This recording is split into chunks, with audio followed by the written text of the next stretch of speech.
لڑکیاں سب سے بے نیاز اپنی اداؤں سے سب کو گھائل کرتی مدرسہ عزیزیہ کے دروازہ سے گزر رہی تھیں۔ حضرت شاہ محمد اسماعیل کی نظر ان پر پڑ گئی۔ حضرت نے اپنے ساتھیوں سے پوچھا، یہ کون ہیں؟ ساتھیوں نے بتایا، حضرت یہ طوائفیں ہیں اور کسی ناچ رنگ کی محفل میں جا رہی ہیں۔ حضرت شاہ صاحب نے فرمایا، اچھا یہ تو معلوم ہوا، لیکن یہ بتاؤ یہ کس مذہب سے تعلق رکھتی ہیں؟ انہوں نے بتایا، جناب یہ دین اسلام کو بدنام کرنے والی ہیں، اپنے آپ کو مسلمان کہتی ہیں۔ شاہ صاحب نے جب یہ بات سنی تو فرمایا، مان لیا کہ بد عمل اور بد کردار ہی صحیح، لیکن کلمہ گو ہونے کے اعتبار سے ہوئی تو ہم مسلمانوں کی بہنیں، لہذا ہمیں انہیں نصیحت کرنی چاہیے، ممکن ہے کہ گناہ سے باز آ جائیں۔ ساتھی نے کہا، ان پر نصیحت کیا خاک اثر کرے گی، بلکہ ان کو نصیحت کرنے والا تو الٹا خود بدنام ہو جائے گا۔ شاہ صاحب نے فرمایا، تو پھر کیا ہوا؟ میں تو یہ فریضہ ادا کر کے رہوں گا، خواہ کوئی کچھ سمجھے۔ ساتھیوں نے عرض کیا، حضرت آپ کا ان کے پاس جانا قرین مصلحت نہیں ہے، آپ کو پتہ ہے کہ شہر کے چاروں طرف آپ کے مذہبی مخالفین ہیں جو آپ کو بدنام کرنے کا کوئی موقع نہیں چھوڑتے۔ آپ نے فرمایا، مجھے ذرا بھر پرواہ نہیں، میں انہیں ضرور نصیحت کرنے جاؤں گا۔ اس عزم صمیم کے بعد آپ تبلیغ حق و اصلاح کا عزم سادے لے کر گھر میں تشریف لائے، درویشانہ لباس زیب تن کیا اور تن تنہا نیکا کی حویلی کے دروازے پر پہنچ گئے اور صدا لگائی، اللہ والیو دروازہ کھولو اور فقیر کی صدا سنو۔ آپ کی آواز سن کر چند لڑکیاں آئیں، انہوں نے دروازہ کھولا تو دیکھا بہر درویش صورت بزرگ کھڑا ہے۔ انہوں نے سمجھا کہ یہ کوئی گداگر فقیر ہے، سو انہوں نے چند روپے لا کر تھما دیے، لیکن اس نے اندر جانے کا اصرار کیا اور پھر اندر چلے گئے۔ شاہ صاحب نے دیکھا کہ چاروں طرف شمع اور قندیلیں روشن ہیں، طوائفیں طبلے اور ڈھولک کی تھاپ پر تھرک رہی ہیں، ان کی پازیبوں اور گھنگروں کو جھنکار نے عجیب سما باندھ رکھا ہے۔ جو ہی نیکا کی نگاہ اس فقیر بے نوا پر پڑی، اس پر ہیبت طاری ہو گئی۔ وہ جانتی تھی کہ اس کے سامنے فقیرانہ لباس میں گداگر نہیں بلکہ شاہ اسماعیل کھڑے ہیں، وہ جو حضرت شاہ ولی اللہ کے پوتے اور شاہ عبدالعزیز شاہ رفیع الدین اور شاہ عبدالقادر کے بھتیجے ہیں۔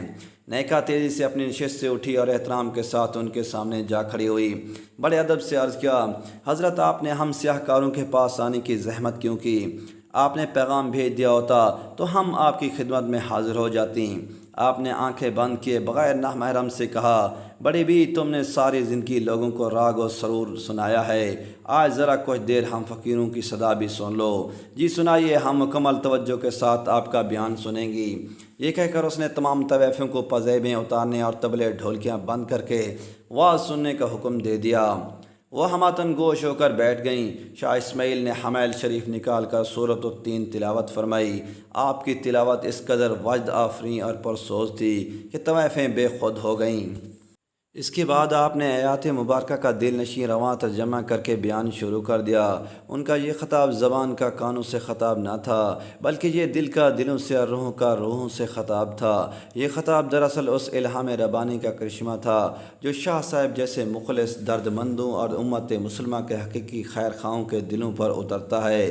جب طوائفوں نے شاہ صاحب کے دل نشیں انداز میں سورت کی تشریح سنی تو ان پر لرزہ طاری ہو گئی، روتے روتے ان کی ہچکیاں بند گئیں۔ شاہ صاحب نے جب ان کی آنکھوں میں آنسوں کی جھڑیاں دیکھیں تو انہوں نے بیان کا رخ توبہ کی طرف موڑ دیا اور بتایا کہ جو کوئی گناہ کر بیٹھے تو اللہ سے اس کی معافی مانگ لے تو اللہ بڑا غفور و رحیم ہے، وہ معاف بھی کر دیتا ہے، بلکہ اسے تو اپنے گناہ گار اور سیاہ کار بندوں کی توبہ سے بے حد خوشی ہوتی ہے۔ آپ نے توبہ کے اتنے فضائل بیان کیے، ان کی سسکیاں بند گئیں۔ کسی ذریعے سے شہر والوں کو اس واز کی خبر ہو گئی، وہ دوڑے دوڑے آئے اور مکانوں کی چھتوں، دیواروں، چوکوں اور گلیوں میں کھڑے ہو کر واز سننے لگے۔ تحت نگاہ لوگوں کے ساری نظر آنے لگے۔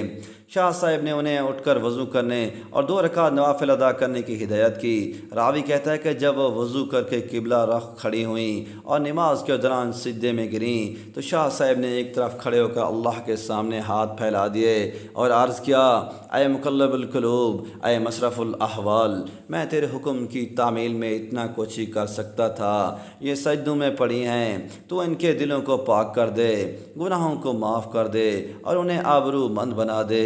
تو تیرے لیے کچھ مشکل نہیں، ورنہ تجھ پر کسی کا زور نہیں۔ میری فریاد تو یہ ہے کہ انہیں ہدایت عطا فرما، انہیں نیک بندیوں میں شامل فرما۔ ادھر شاہ صاحب کی دعا ختم ہوئی اور ادھر ان کی نماز۔ وہ اس حال میں اٹھیں کہ دل پاک ہو چکے تھے۔ اب شاہ صاحب نے عفت مآب زندگی کی برکات اور نکاح کی فضیلت بیان کرنی شروع کر دی۔ اور اس موضوع کو اس قدر خوش اسلوبی سے بیان کیا کہ تمام طوائفیں گناہ کی زندگی پر کف افسوس کرنے لگیں اور نکاح پر راضی ہو گئیں۔ چنانچہ ان میں سے جوان عورتوں نے نکاح کرا لیے اور ادھیڑ والیوں نے گھروں میں بیٹھ کر محنت مزدوری سے گزارا شروع کر دیا۔